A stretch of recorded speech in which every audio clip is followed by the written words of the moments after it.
வணக்கம். ஆட்சியை காப்பாத்திக்கணும்னா பிஜேபிக்காரங்க என்ன பண்ணுவாங்க? இது என்னங்க ஒரு கேள்வி அப்படின்னு நீங்க திருப்பி கேக்குறீங்க. என்ன வேணா பண்ணுவாங்க, எதை வேணாலும் பண்ணுவாங்க.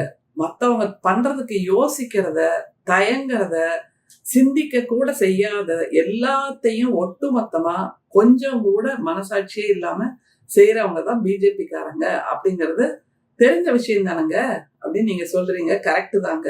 தமிழ்நாட்டுல நம்முடைய புரட்சி கவிஞர் பாரதிதாசன் இருக்கார்ல, ஒரு மிக அற்புதமான சிந்தனையை சொல்வார். என்னன்னா, தாயை பழித்தவனை யார் தடுத்தாலும் விடாதே, தாய் மொழியை பழித்தவனை தாய் தடுத்தாலும் விடாதே அப்படின்னு. அதாவது தாய் மொழிக்கு ஒரு பிரச்சனை வருது அப்படின்னா அம்மாவை தடுத்து நின்னா கூட இல்ல, நீ அம்மா சொல்ல கேட்காத அப்படிங்கிறாரு. ஆனா மகாராஷ்டிரால அப்படியே பல்ட்டி அடிச்சிட்டாங்க அங்கே ஆளக்கூடிய பிஜேபிக்காரங்க. அதுவும் அந்த ஹிந்தின்னு இவங்க திரும்ப திரும்ப கொண்டாடிட்டு இருக்காங்கல்ல, ஹிந்தி தான் இந்தியாவின் மொழியாக இருக்க வேண்டும், இந்தி, இந்து, இந்துஸ்தான் அப்படிங்கிற நிலைப்பாட்டுல கோல்வாக்கர் சொல்லி கொடுத்த திட்டத்தால ஹிந்தியை தான் இவர்கள் எப்போதும் கொண்டாடி கொண்டிருக்கிறார்கள். ஹிந்தியை திணிப்பதைத்தான் அவர்களுடைய வாழ்நாள் வேலையாக செய்துட்டு இருக்காங்க. இந்தியா முழுக்க இந்தியா அப்படின்னு ஆக்கணும் அப்படிங்கறத அவங்களோட நீண்ட கால செயல் திட்டம். சரி, இப்ப என்ன அதுக்கு கேடு வந்துருச்சுன்னு கேக்குறீங்க. ஒவ்வொரு மாநிலமா 3 லாங்குவேஜ் ஃபார்முலா அப்படிங்கறத அந்த நியூ எஜுகேஷன் பாலிசிங்கிற நாக்பூர் எஜுகேஷன் பாலிசி மூலமா இவங்க திணிச்சிட்டு இருக்காங்கிறது எல்லாருக்கும் தெரியும். மத்த மாநிலம் தலையாட்டி பொம்மை மாதிரி ஏத்துக்குச்சு.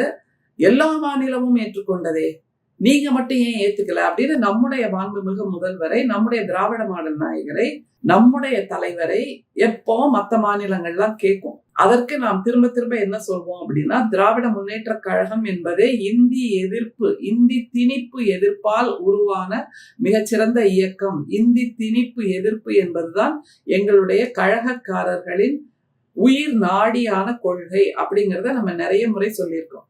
ஒவ்வொரு ஆண்டும் ஜனவரி 25 என்பது தாய்மொழிக்காக உயிரை ஈகிய, தங்களுக்கு தாங்களே தீ வைத்துக் கொண்டு உயிரை ஈகிய தியாகிகளின் தினமாக திராவிட முன்னேற்ற கழகம் ஒவ்வொரு ஆண்டும் அவர்களுடைய நினைவை கொண்டாடி கொண்டிருக்கிறது அப்படிங்கிறது எல்லாருக்குமே தெரியும். ஆனால் பிஜேபி என்ன பண்ணுச்சு மகாராஷ்டிரால? அதுதான் இப்ப ஒரே கேள்வி.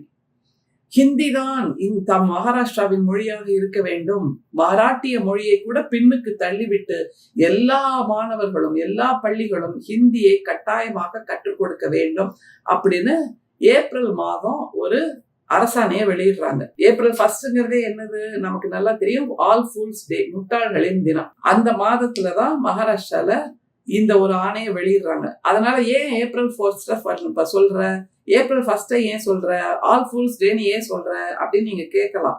ரெண்டையும் கனெக்ட் பண்ணிக்க வேண்டியது உங்க பொறுப்பு, அவ்வளவுதான். சோ இந்த முட்டாள்களின் மாதத்தில் மகாராஷ்டிராவில் ஒரு அரசாணையை வெளியிடுறாங்க. Government order, government GO. என்னன்னா, 1ஆம் வகுப்புல இருந்து, எப்போல இருந்து 1ஆம் வகுப்பு படிக்கிற குழந்தைன்னா என்னங்க வயசு? முளைச்சு இன்னும் 2 இலை கூட விட்டுருக்காது, 1 இலை கூட விட்டுருக்காது. நின்றுச்சுன்னா அது பூமியில இருந்து 1 அடி உயரத்துல இருக்கும், அவ்வளவுதானே. அந்த குழந்தைக்கு மும்மொழி கொள்கை. என்ன இழவெடுத்த மும்மொழி கொள்கைன்னு புரியவே இல்லை அப்படின்னு பொதுமக்கள் பேசிக்கிறாங்க. என் வீட்டு பிள்ளைய நான் எப்படி வளர்க்கணும்னு எனக்கு தெரியாதா? இவன் யாரையும் அவங்க நொட்ட சொல்லிக்கிட்டு, இவன் என்ன நாட்டாம பண்ணிக்கிட்டு, எனக்குதான் ஹிந்தி வேண்டான்னு சொல்றேனே அப்படின்னு மகாராஷ்டிரால இருக்கக்கூடிய மராட்டியர்கள் கொதித்தெழுந்து விட்டார்கள். அதை தவிர அங்க இருக்கக்கூடிய ராஜ் தாக்கரே, உத்தவ் தாக்கரே, அந்த தாக்கரே குடும்பங்கள் 2ஆக பிரிந்து கிடந்தது. அது இப்போது ஒன்றாக சேர்ந்து இந்த பிஜேபி ஆட்சியின் ஹிந்தி திணிப்புக்கு எதிராக நாங்கள் போராட்டம் செய்ய போகிறோம் அப்படின்னு அறிவிச்சாங்களோ இல்லையோ, ஐயோ இந்த தாக்கரே பிரதர்ஸ் எல்லாம் ஒன்னா சேர்ந்துட்டா நம்முடைய பதவி காணாம போயிடும், நம்முடைய அரியணை காணாம போயிடும், நம்முடைய மகுடம் காணாம போயிடும், நம்முடைய மேலாண்மை காணாம போயிடும். அப்படின்னா என்ன பண்ணணும்? தாய் மொழியை பழித்தவனை தாய் தடுத்தாலும் விடாதேங்கிறதெல்லாம் நமக்கு, பிஜேபி காரங்களுக்கு கிடையாது.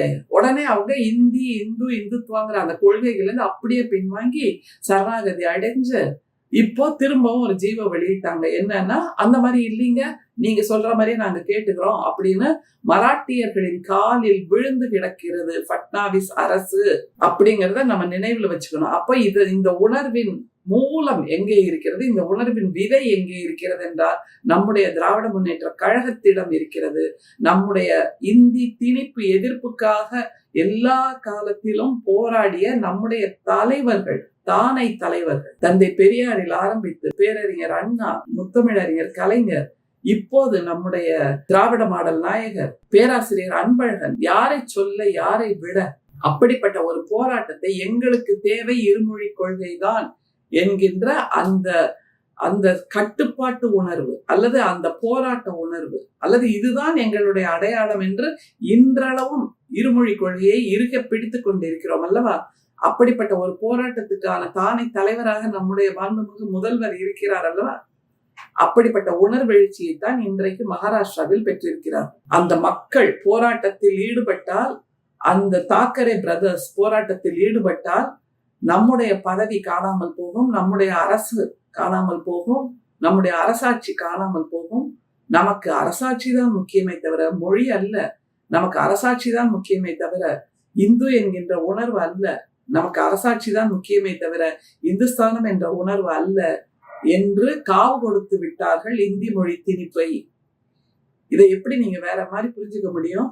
எனவே இவர்கள் அரசாட்சிக்கு, இவர்களுடைய ஆட்சிக்கு, இவர்களுடைய அரியணைக்கு, இவர்களுடைய மகுடத்துக்கு ஒரு தீங்கு வருகிறது, ஒரு தீங்கு கூட இல்லை, ஒரு போராட்டம், மக்கள் எழுச்சி வருகிறது என்றால் உடனடியாக காலில் விழுந்து சரணாகதி அடைந்து அடிமைகளாக பத்திரம் எழுதி கொடுத்துட்டு, ஐயா சாமி எங்களை விட்டுருங்க, எங்களுக்கு எங்களுடைய ஆட்சி முக்கியம், மொழி முக்கியம் அல்ல, நாங்கள் உயர்த்தி பிடிக்கிற ஹிந்தி முக்கியம் அல்ல, நாங்கள் உயர்த்தி பிடிக்கிற இந்து முக்கியம் அல்ல, இந்து கொள்கை, நாங்கள் உயர்த்தி பிடிக்கிற இந்துஸ்தானம் என்கின்ற கொள்கை கூட முக்கியம் அல்ல என்று கதறுபவர்கள் தான் பிஜேபிக்காரர்கள் என்பதற்கான சாட்சி தான் இப்போது அந்த அரசாணையை மராட்டிய அரசு வித்ரா பண்ணிருக்கு, வாபஸ் பெற்றிருக்கிறது.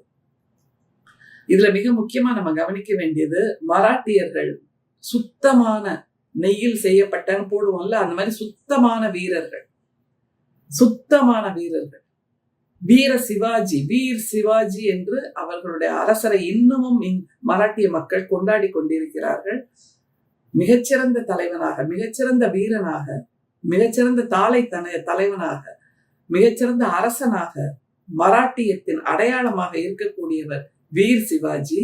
அந்த வீர் என்கின்ற பட்டத்தை சாவர்கர் என்ற இந்த பிஜேபி RSS சங் பரிவார் கூட்டத்தின் அவர்களுடைய தோன்றல் அப்படின்னு தான் வச்சுக்க முடியும், அவர்களுடைய தலைவர். இந்த மாதிரியான விஷ சிந்தனையை இவர்களுக்குள் உருவாக்கிய அந்த சாவர்கரும் தனக்கு முன்னால முன்னோட்டா வச்சுக்கிட்டார். இப்ப யோசிச்சு பாருங்க, வீர் சிவாஜி கொடுத்த அந்த உணர்வெழுச்சியை சாவர்கரின் வழித்தோன்றல்கள், சாவர்கரின் வாரிசுகள் இன்றைக்கு கைவிட்டு விட்டார்கள். வீரத்தை கைவிட்டு விட்டு மராட்டிய மக்களின் காலில் விழுந்து கிடக்கிறார்கள். எங்களுக்கு ஆட்சிதான் முக்கியம், மொழி அல்ல, இந்தி திணிப்பு அல்ல, ஆட்சி பறிபோகிறது என்றால் இந்தியை நாங்கள் கைவிடுவோம் என்று சொல்லுகின்ற ஒரு கூட்டத்தை பிஜேபி அரசை இன்றைக்கு மகாராஷ்டிராவில் பார்க்க முடிகிறது என்றால் இவர்களுடைய வீரம் இவ்வளவுதாங்க. ஆனா வீரம் அப்படின்னு பேர் வச்சுப்பாங்க, வீர் என்று பேர் வச்சுப்பாங்க, யோகி அப்படின்னு பேர் வச்சுப்பாங்க, இருக்கிற எல்லா புனிதமான வார்த்தைகளையும் தங்க பெயருக்கு முன்னால போட்டுக்கிட்டு அதற்கு எதிரான செயல்களை செய்வதுதான் இந்த கூட்டத்தின் குணம் எப்போதுமே. எனவே இவர்கள் இன்றைக்கு மகாராஷ்டிராவிலும் முறியடிக்கப்பட்டிருக்கிறார்கள். இவர்களுடைய இந்தி திணிப்பு என்கின்ற அந்த விஷ விதை முறியடிக்கப்பட்டிருக்கிறது. இவர்கள் பண்ற அலப்பறையினால பொதுமக்கள் என்ன தெரியுமா நினைக்கிறாங்க, தமிழ்நாட்டில் நாம் ஹிந்தி மொழியை எதிர்ப்பதில்லை, ஆனால் ஹிந்தி திணிப்பை எதிர்க்கிறோம், ஹிந்தி மொழி திணிப்பை எதிர்க்கிறோம்.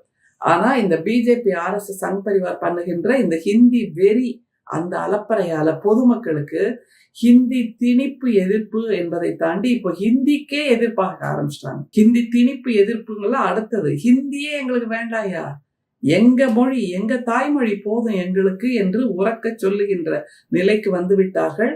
பொதுமக்களுக்கு ஒன்று புரிந்திருக்கிறது, அவரவர் தாய்மொழி என்பது அம்மா, ஆங்கிலம் என்பது அப்பா, அம்மாவும் அப்பாவும் சேர்ந்துதான் ஒரு குழந்தை பிறக்கிறது என்றால் அந்த குழந்தையின் சிந்தனையை அம்மாவும் அப்பாவும் தான் வடிவமைக்க முடியுமே தவிர ஸ்டெப் மதர், செவிலித்தாய் கொஞ்ச நாளுக்கு வேணா பால் கொடுக்கலாம், ஆனா லைஃப் டைம்க்கு அவங்க குழந்தைய பிடிச்சிட்டு போயிட முடியாது, இல்ல புள்ள பிடிக்கிற மாதிரி. நர்ஸ் எவ்வளவு நாளுங்க கூட இருப்பாங்க, அம்மாவும் அப்பாவும் தான் கூட இருப்பார்கள். எனவே எங்களுக்கு உலகத்தில் எந்த உயர்வு வந்தாலும் அது எங்களுடைய தாய்மொழியால் வரட்டும், அல்லது உலகத்தின் தாய்மொழியான ஆங்கிலத்தால் வரட்டும். இந்த இந்தியால் வேண்டாம், சமஸ்கிருதத்தால் வேண்டாம் என்கின்ற நிலையை இன்றைக்கு மராட்டியம் உருவாக்கி இருக்கிறது.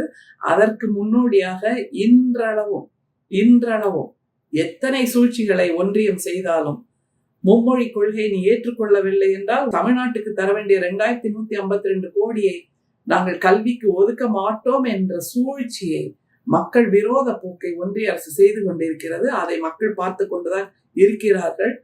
நீ எனக்கு 2000 கோடி தரவில்லை என்றாலும் பரவாயில்லை, 10,000 கோடி தரவில்லை என்றாலும் பரவாயில்லை, இந்தி திணிப்பை நாங்கள் எதிர்த்தே தீர்வோம், இருமொழி கொள்கைதான் எங்களுடைய கொள்கை என்று நம்முடைய மாண்புமிகு முதல்வர் இன்றளவும் உறுதிப்பாட்டோடு நிற்கிறார் என்றால் இந்த உறுதிப்பாட்டை தான் இன்றைக்கு பிற மாநிலங்களில் இருக்கக்கூடிய முதல்வர்கள் பின்பற்ற துவங்கி இருக்கிறார்கள். அதை தாண்டி இன்னொரு விஷயம், பிஜேபி ஆளுகின்ற மாநிலமாக இருந்தாலும் பொதுமக்கள் கொந்தளித்து எழுகிறார்கள் என்றால் அந்த பிஜேபி தலைவர்கள் கூட அந்தந்த மாநிலத்து மக்களின் உணர்வுகளுக்கு செவிசாய்க்கிறார்கள். ஆனால் தமிழ்நாட்டில் இருக்கக்கூடிய பிஜேபி தலைவர்கள் என்ற அந்த புகழ் வெளிச்சத்தில் குளிர் காய்ந்து கொண்டிருக்கின்ற அந்த பச்சோந்திகள் தான் தமிழக மக்களின் நலனுக்கு விரோதமாகவே எப்போதும் செயல்பட்டு கொண்டிருக்கிறார்கள் என்பதையும் பொதுமக்கள் கவனிக்க வேண்டும். எல்லாவற்றையும் கவனித்து மனதில் பொத்தி வைத்துக் கொள்ளுங்கள். 2026 தேர்தல் வருகிறது. தமிழ்நாட்டை காக்கக்கூடிய ஒரே சக்தி நம்முடைய திராவிட முன்னேற்ற கழகம். தமிழ்நாட்டின் கொள்கைகளுக்கு, தாய்மொழிக்கு, தமிழ் நிலத்துக்கு, தமிழக மக்களுக்கு எப்போதும் கவசமாக பாதுகாப்பாக இருக்கக்கூடிய ஒரே தலைவர் நம்முடைய மாண்புமிகு முதல்வர் முத்துவேல் கருணாநிதி ஸ்டாலின் அவர்கள் மட்டும்தான். அவர்களோடு சேர்ந்து நாமும் இந்த கொள்கைகளுக்காக குரல் கொடுப்போம். நன்றி, வணக்கம்.